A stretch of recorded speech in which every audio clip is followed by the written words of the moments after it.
আপনার কোথায় বাড়ি এবং আপনার পেশা কি করেন এবং আপনি তদবির জগতে নতুন নাকি পুরাতন, এই তিনটে কথার উত্তর দেবেন। আচ্ছা, শিহাব উদ্দিন সাহেব। আসসালামু আলাইকুম। ওয়ালাইকুম আসসালাম রহমতুল্লাহি ওয়া বারাকাতুহু। ওস্তাদ জি ভালো আছেন? জি জি জি, আলহামদুলিল্লাহ, আল্লাহ ভালো রেখেছে। আপনি ভালো আছেন তো? বলেন আপনি। আলহামদুলিল্লাহ। আমি ওস্তাদ জি বাংলাদেশ থেকে বলছিলাম, রংপুর জেলা। রংপুর জেলা। আচ্ছা আচ্ছা, বলেন হ্যাঁ, আপনি। আমার নাম শিহাবুদ্দিন। আমি সহকারী শিক্ষক হিসেবে আছি মাদ্রাসায়, আচ্ছা একাডেমি আচ্ছা মাদ্রাসায়। আর তদ্বির জগতে মানে এইভাবে কোনো সময় কোর্স করি নাই, আমি টুকটাক করছি আমল দিয়া, বই দেখে এইভাবে, আচ্ছা মানে আচ্ছা এই জগতে নতুন, আচ্ছা, ঠিক আছে এইভাবে ইনশাআল্লাহ ক্লাস হযরত। জি জি, আল্লাহ করার জন্য। কবুল করুন, আলহামদুলিল্লাহ। ঠিক আছে। আচ্ছা, হাবুর রহমান সাহেব কি লিখেছেন? হ্যাঁ, মিউটটা খুলে হজরত, ওই যে মিউটটা খুলুন, লাল যে মিউট দেওয়া আছে নিচে, মিউটটা খুলুন। আপনি উত্তর 24 বলছি, উত্তর 24 পরগনা বাদুড়িয়া থেকে বলছি, বসুলিয়া। এখন পেশা কি? আমি আমি তদ্বির জগতে আছি আজ থেকে 12 বছর, জি জি, আপনি এসেছিলেন না এই হজরত? কাজই করি। হ্যাঁ, আপনি এসেছিলেন না জি হজরত? জি, আচ্ছা রমজানের সময় জি জি গিয়েছিলাম। জি জি, বুঝতে পারছি। আচ্ছা, ঠিক আছে হজরত, মিউট করে ফেলুন। দিয়েছেন 12C1 রোহিত। রোহিত সাহেব বলেন। এই, আপনাদের ভালো নাম দেবেন, ঠিক আছে? যাদের যোগ্যতা অনুযায়ী নিজের যে ডাক্তার হন, মাস্টার হন, হাফেজ হন, মাওলানা হন, নিজের টাইটেল দিয়ে নাম দেবেন, ঠিক আছে? যখন যে জুয়ে ঢোকার যখন নামটা চায় সে নামটা দিয়েন, ঠিক আছে? কেন প্রত্যেক ব্যক্তির প্রত্যেকের দিক থেকে একটা সম্মান আছে। আপনারা এখানে হয়তো সকলে ছাত্র মানুষ, কিন্তু আপনারা প্রত্যেক জায়গা থেকে আপনারা সম্মানীয়। কেউ মসজিদের ইমাম সাহেব, কেউ বড় মসজিদের খতিব, কেউ বড় আলেম, কেউ মুফতি সাহেব, কেউ ডাক্তার, কেউ মাস্টার, ঠিক আছে? কিন্তু যখন আমরা একটা জায়গাতে কোর্স করছি তখন আমরা ছাত্র, সেজন্য হজরত আপনাদেরও একটা সম্মান আছে। আলহামদুলিল্লাহ, সবার সম্মান সব জায়গায় আমাদের বজায় রাখতে হবে। সেক্ষেত্রে আপনারা অবশ্যই নাম দেবেন। আচ্ছা, বলেন হজরত। হযরত আমি উত্তর 24 পরগনার বসিরহাট থেকে বলছি। আচ্ছা এখন বর্তমানে আমি হাওড়া জেলাতে একটা মসজিদের ইমাম এবং খতিব। তদবির জগতে 5-7 বছর ধরে আছি, কিন্তু কোনো কোর্স করে নেই। সেই কারণে আপনার ভিডিও অনেক দেখেছি ইউটিউব ফেসবুকে, সেখান থেকে একটা আত্মবিশ্বাস তৈরি হয়েছে যে এখান থেকে কিছু শেখা যায়, সেই হিসাবে ভর্তি হয়েছে। জি জি, ইনশাল্লাহ ইনশাল্লাহ ইনশাল্লাহ। ঠিক আছে হজরত। হজরত একটা ব্যাপার হচ্ছে, অন্যান্য বিষয়গুলো নিজে নিজে শিক্ষা অর্জন করা যায়। যদি কেউ মনে করে নিজে নিজে হাফেজ হতে পারবে, হতে পারবে কি পারবে না? যদি কেউ মনে করে নিজে পড়ে পড়ে হাফেজ হতে পারবে, দিকে কোরআন শরীফ পড়তে যায় না, পারবে। এটা দেখবেন, এরকম অনেকজন আছে যে মায়ের কাছে কিছু দিন পড়েছিল, নিজে নিজে হাফেজ হয়েছে। অনেকজন দেখবেন যে নিজে নিজে কিতাব পড়তে পড়ে আলেম হয়েছে। যেমন ধর, এই রুহানিয়াত জগৎটা হজরত এমন একটা জগৎ, ওস্তাদ ছাড়া এটা একটা অচল। আপনি 20 বছর মুদাব্বিরি করেন, 30 বছর মুদাব্বিরি করেন, আপনি যখন কোনো ওস্তাদের সমাপর্শে না থেকে না জেনে আপনি যখন মুদাব্বিরি কাজটি করবেন, তখন কিন্তু আপনার বেকার হয়ে যাবে। আপনি দেখবেন আপনি কাজ করে মজা পাবেন না, আপনার আপনার কাজ হবে না, আপনি কাজ করতে গিয়ে আটকে যাবেন, না আপনি ক্ষতিগ্রস্তর মধ্যে হয়ে যাবেন, না আপনি ক্ষতির মধ্যে পড়ে যাবেন। বিভিন্ন রকম সিস্টেম হয়। আর এই আজাইবাতের দুনিয়ায় ধরুন, যেগুলো আপনার জাহিরি শিক্ষা, আপনি মাস্টার্স করেন, ইঞ্জিনিয়ার হন, প্রফেসর হন, হাফেজ হন, আলেম হন, এইগুলো যে জাহিরি শিক্ষা। আর আমরা যে এখন শিক্ষাটা শিখতে চলেছি, বা আমরা যেটাতে এখন আমরা পা দিয়েছি, সবে মাত্র পা দিয়েছি এখন, এটা হচ্ছে কি বাতিনি শিক্ষা। এই বাতিনি শিক্ষা কখনো ওস্তাদ ছাড়া হয় না, চলে না। যদি কেউ বলে এটা ভুল, ওস্তাদ ছাড়া এই বাতিনি শিক্ষা অর্জন করা যায় না, এই রুহানিয়াত অর্জন করাও কখনোই যায় না। যেমন একটা বাড়ি তৈরি করতে গেলে সিমেন্টের প্রয়োজন হয় কি হয় না? হতে হচ্ছে সিমেন্ট দিয়ে তো সেটাকে মিক্সিং করে, ইট দিয়ে হোক, পাথর দিয়ে হোক, আমরা সেটাতে খাম্বা করে, পিলার দিয়ে হোক, বাড়ি তৈরি করতে গেলে সিমেন্টের প্রয়োজন হয়। আর সিমেন্ট যদি আমরা না দিয়ে যদি গাঁথনি করে শুধু বালি দিয়ে, সে বিল্ডিং কিন্তু বেশি দিন থাকবে না, কিছুদিনের মধ্যে কিন্তু বিল্ডিং ধসে ভেঙে পড়ে যাবে। আর এই তদবির জগৎটা এরকম, এই যে ওস্তাদ এই সিমেন্টের মতো, যদি ওস্তাদের সাথে যদি এরকম জুড়ে থাকতে না পারেন, চিপকে থাকতে যদি না পারেন, এই তদবির জগৎটা এরকম ধসে ভেঙে পড়ে যাবে, বুঝেছেন হজরত? আর যদি এটাকে আপনি যদি আঁকড়ে ধরে ওস্তাদকে যদি সম্মান করে শুধু মুখ থেকে না, মন থেকে যদি মানেন, যদি মন থেকে যদি মেনে নেন যে ইনি একটা কথা ভুল বললেও ভুল, ভুল বললেও ঠিক, আর ঠিক বললেও ঠিক, এই কথাটা যখন আপনার মনের মধ্যে যখন আপনি গেঁথে নেবেন, বা যখন আপনি নিজের পথের সামনে যখন ওস্তাদকে রাখবেন, তখন এই এই যে তদবির জগৎ, রুহানিয়া জগৎ, আপনি কোথাও আটকাবেন না, কোথাও আটকাবেন না। তিনি যদি আপনার যদি বলে বিসমিল্লাহ বলে আপনি ওই কাজটা করেন, সেই কাজটাই আপনার হবে। এর নাম রুহানিয়াত। এই রুহানিয়া শুধু নিজে শিখে অর্জন করা যায় না, এই রুহানিয়া শুধু নিজে শিখে অর্জন করা যায় না। এখানে ওস্তাদের রুহানিয়াত নিয়ে আপনি কাজ করতে পারবেন, শুধু কি বলা যে হ্যাঁ বাপ কাজ করো, এতটুকুন।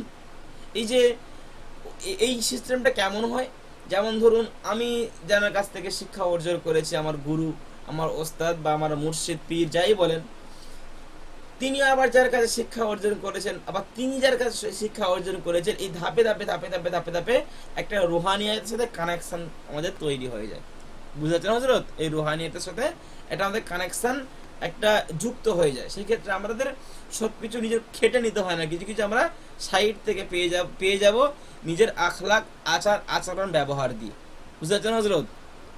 তা আমাদেরকে এগুলো খেয়াল রাখতে হবে। আর যারা তদবির শিখতে শিখতে ওস্তাদকে নিজের মাথার উপর রাখবেন না বা নিজের মধ্যে কাজ করবেন, তারা কিন্তু রোজাআতের মধ্যে পড়ে যাবেন। আমাদের রোজাআতের আমাদের সাজানো হয়েছে, রোজাআতের 14টা লক্ষণ আছে। 14টা লক্ষণের মধ্যে একটা লক্ষণ হলো যে রোজাআতের শিকার হওয়ার লক্ষণ হলো যে ওস্তাদের সাথে সম্পৃক্ত সম্পর্ক না রাখা, রোজাআতের মধ্যে পড়ে যাবে। আপনি বুঝতেই পারবেন না কিছু, দেখবেন যে আপনার আমলের মধ্যে খামতি হয়ে যাবে, আমল করতে ভালো লাগবে না, আজ শুরু করছি কাল শুরু করছি, আপনার পুরো নারীর দিকে চোখ চলে যাবে, আপনার নামাজের মধ্যে গাফেল হয়ে যাবেন, আপনার আগে যে ইনকাম ছিল সেই ইনকাম থেকে আপনার ইনকাম কমে যাবে, আপনার হওয়া কাজটা হবে না। এগুলো হচ্ছে রোজাআতের লক্ষণ। এরকম আলহামদুলিল্লাহ 14 লক্ষণ আমরা আমাদের সাবজেক্ট হিসেবে আমরা এনেছি, ইনশাআল্লাহ আপনার সামনে অবশ্যই পাবেন। আচ্ছা, আর একটি কথা আপনাদেরকে স্পষ্ট করি বা আপনাদেরকে আশ্বস্ত দিতে পারি যে আপনারা হয়তো এখন জানেন না যে আপনারা হয়তো কেমন কোর্সে ভর্তি হয়েছেন, ঠিক আছে হজরত? মানে যেহেতু আপনারা ভর্তি হয়ে গিয়েছেন, আপনারা এখন আমার ছাত্র, আলহামদুলিল্লাহ আপনাদেরকে আমি এমনভাবে তৈরি করবো, আমার কাছের মানুষ যেমন হয়, প্রত্যেকটা জায়গায় গিয়ে আপনারা মুখ উজ্জ্বল করে, মুখ উঁচু করে কাজ করতে পারবেন, এতটুকুন গ্যারান্টি ইনশাল্লাহ আপনাদেরকে দিচ্ছি। অন্যান্য ওস্তাদরা আপনাদেরকে 1 মাস কোর্স করিয়ে ভুলে যায়, কিন্তু আমাদের মধ্যে ছোট হুজুররা আপনাদের সাথে ইনশাআল্লাহ সারা জীবন সম্পর্ক রাখতে পারবে যদি আপনার আখলাক আচরণ ভালো হয়, ঠিক আছে হজরত? যাই হোক, তো কথা হলো আমাদেরকে সম্পর্ক বা আমাদেরকে ওস্তাদ মাথায় ঠিকই রাখতে হবে, তবে আমরা আমলিয়াতের দিক থেকে আমরা ইনশাআল্লাহ ঠিক করতে পারবো। আর যাই হোক, তো যাক, আমরা তো দুজনকে জিজ্ঞাসা করলাম। আচ্ছা, আলামিন মোল্লা সাহেব। জি, আসসালামু আলাইকুম। ওয়ালাইকুম আসসালাম ওয়া রাহমাতুল্লাহি ওয়া বারাকাতুহু। হযরত, আমি উত্তর 24 পরগনা থেকে, ঘটপুকুরের পাশে। আচ্ছা আচ্ছা আমি একজন মুনাজ্জাম মক্তবের শিক্ষক এবং সঙ্গে একটা মসজিদ ইমামতি করি, আর আরবিক দাওয়াখানা আছে। আচ্ছা, তদবির জগতে কতদিন তদবির হযরত? জগৎ, জি, তদবির জগতে কত বছর হযরত? তদবির জগতে মানে নেই বলে চলে, মানে টুকটাক ওই ঝাড়ফুঁক করা হয় আর বইটই দেখে মানে টুকটাক তাবিজ দেওয়া হয়, তাছাড়া এমন কোনো এ নেই। আচ্ছা আচ্ছা, জি জি জি, আলহামদুলিল্লাহ। আলহামদুলিল্লাহ, আপনারা মন দিয়ে ক্লাস করেন, ইনশাআল্লাহ বড় একটা মুতাব্বির ইনশাআল্লাহ তৈরি করে দেবো। আপনাদের লক্ষ্য শ্রবণ করা, সময় দেয়া, আর আমার দায়িত্ব আপনাদেরকে তৈরি করা, ঠিক আছে হযরত? ঠিক আছে, মিউট করুন। জি জি। ইনশাআল্লাহ।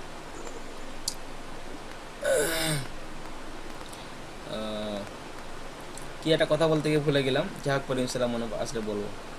আচ্ছা, সালাউদ্দিন মোল্লা সাহেব বলুন।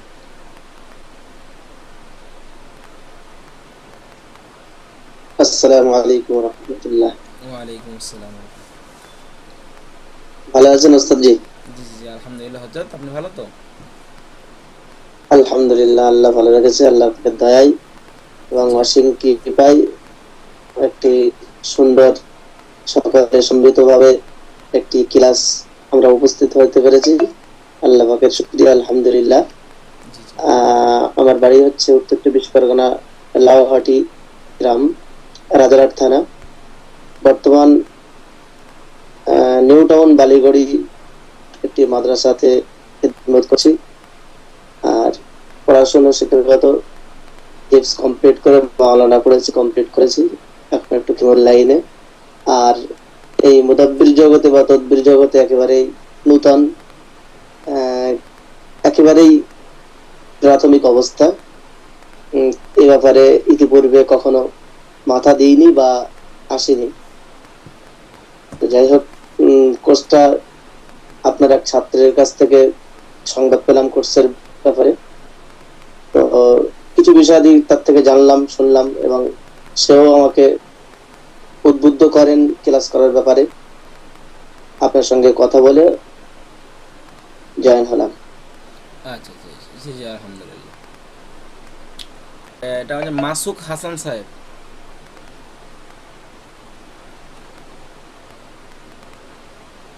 আসসালামু আলাইকুম রহমতুল্লাহ। ওয়ালাইকুম আসসালাম। জি, আমি বাংলাদেশ থেকে, আমার বাসা হচ্ছে রাজশাহী পূর্ব মোল্লাপাড়া। আমি হাফেজ, আহ, কিতাবও কিছু পড়েছি এবং বর্তমানে অনার্স শেষ ইয়ারে আছি। আমি বেশ কয়েকটা পেশার মধ্যে জড়িত আছি, যেমন মাদ্রাসায় খেদমত, এরপরে খতিব হিসাবে, আহ এরপরে আমি নিজেও, আমার মানে মূল পেশা হচ্ছে আমি টুপি বানাই। আহ টুপি বানাই এবং মানে এই তদবির জগতের আমার অনেক বড় কাহিনী আছে। এই বিষয়ে কথা বলতে লাগলে অনেক সময় লাগবে। যাই হোক, আমি মানে সংক্ষিপ্ত ভাবে যদি বলতে চাই, আমার মানে জীবনে পড়াশোনার যে মূল বিষয়টা, এই সময়টাই আমি আহ মানে তাবিজ কবুলের পিছনেই দিয়েছি। মানে আমার জীবনের মূল সাধনা ছিল এটা, বুঝছেন। কিন্তু আমার আফসোসের বিষয় হচ্ছে, আমি অনেক জায়গায় গেছি, বাংলাদেশ অনেক জায়গায়, যে কবিরাজি একটু তদবির যদি একটু কারোর কাছ থেকে যদি পাই এভাবে, কিন্তু মানে প্রকৃত অবস্থার আমি এ পর্যন্ত পাইনি। যে আফসোসটা আমার হয়তো বা মানে জীবনের শেষে আসে আজ মিলতেছে। এই তো।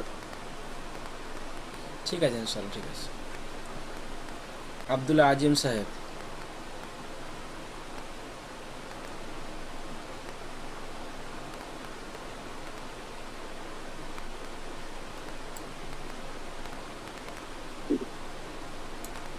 আসসালামু আলাইকুম ওয়া রাহমাতুল্লাহ। ওয়ালাইকুম আসসালাম রহমতুল্লাহ। আমি যুক্ত হয়েছি বাংলাদেশের দিনাজপুর থেকে, রংপুর বিভাগ। আচ্ছা আচ্ছা। আমি পাশাপাশি মসজিদে আছি, মাদ্রাসায় আছি, আর টুকিটাকি একটু তদবির করি। জি জি, ঠিক এই আছে ঠিক আছে হজরত, জাযাকাল্লাহ।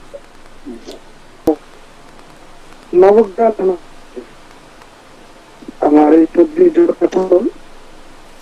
আর আমি একটা মসজিদে কাজ করি।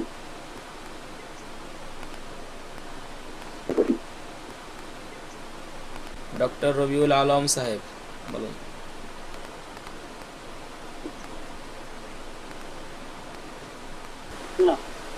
আমি একজন দিল্লি খেদমত মাদ্রাসা এবং মসজিদ এবং তদবির তাগাদা মদদবির হিসেবে কাজও করি ইনশাআল্লাহ। আচ্ছা আচ্ছা। আর একজন যোগ্য শিক্ষক পাইনি বলে, আমার বাবা তো ছিল, বাবা প্রায় 40-45 বছর ধরে করছে, কিন্তু এখন এই 2 বছর স্ট্রোক হয়ে পড়ে আছে। যার কারণে আমি একটা ভালো মোতাবেক করছিলাম, ওস্তাদ যে করছিলাম, আপনাকে পেয়ে গেলাম ইনশাল্লাহ। অনেক বন্ধু সেই কলকাতা থাকে, তার কাছ থেকে ঠিকানা নিয়ে তাই আপনার সাথে যোগাযোগ করলাম। ইনশাল্লাহ আপনি দিনের খেদমত আশা করা যায় আমাকে আমাকে দিয়ে দেবেন এবং ঠিকই দেবেন। জি জি, ইনশাল্লাহ ইনশাল্লাহ। আপনার বন্ধুর নাম কি? সালাউদ্দিন মোল্লা, আচ্ছা আচ্ছা। নিউ টাউন, জি জি, পাথরঘাটা মসজিদ ইমামতি করে। আচ্ছা জি জি জি, মনিরুল আছে, হ্যাঁ, কাঠগোলা মনিরুল। আচ্ছা, ওনারা আগের ব্যাচে ক্লাস করেছিল, তো ওনাদের কাছ থেকে কেমন যে শুনলেন? রমজানে ক্লাস করেছে, ওনারা রমজানে ক্লাস করে ওনারা কেমন যে ওনার কাছে খুব আলহামদুলিল্লাহ খুব ভালোই শুনলাম। ওরা যেভাবে বললো, আজ আজকেও কথা হলো সালাউদ্দিন সাহেবের সাথে, যে খুব সুন্দর মানে ওস্তাদ পেয়েছি আমি।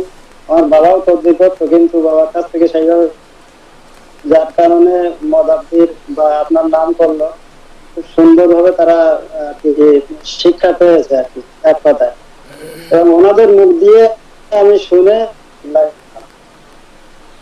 ঠিক আছে ইনশাল্লাহ, ঠিক আছে হযরত। ওয়ালাইকুম আসসালাম ওয়া রাহমাতুল্লাহি ওয়া বারাকাতুহু। ভালো আছেন সবজি? জি হযরত, নামটা পুরো কি আপনার? গাজী আশিক এলাহি। গাজী আশিক এলাহি। আশিক। আপনি আপনার নামটা আগে দেবেন, গাজী আগে দিচ্ছেন কেন? আশেক গাজী ইলাহি দিলেন। এই আমাদের, না এটা আমাদের বংশের নাম আছে গাজী, আর আমার নাম হলো আশিক। হ্যাঁ, তা আগে আপনার নাম দেবেন, শেষে বংশের নাম দেবেন। আগে তো আপনার নামটাই তো হবে। মানে এই গাজীর আগে মানে করা হয়ে গেছে। ঠিক আছে, ঠিক আছে হযরত। আপনি তদবির জগতে নতুন নাকি?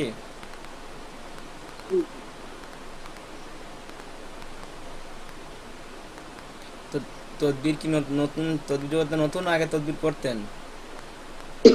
না না জি না, আমি নতুন আর কি, আমি একজন সম্পত্তি কৃষক, আমার ফ্যামিলিতে কিছু সমস্যা ছিল, এই জন্য আসা।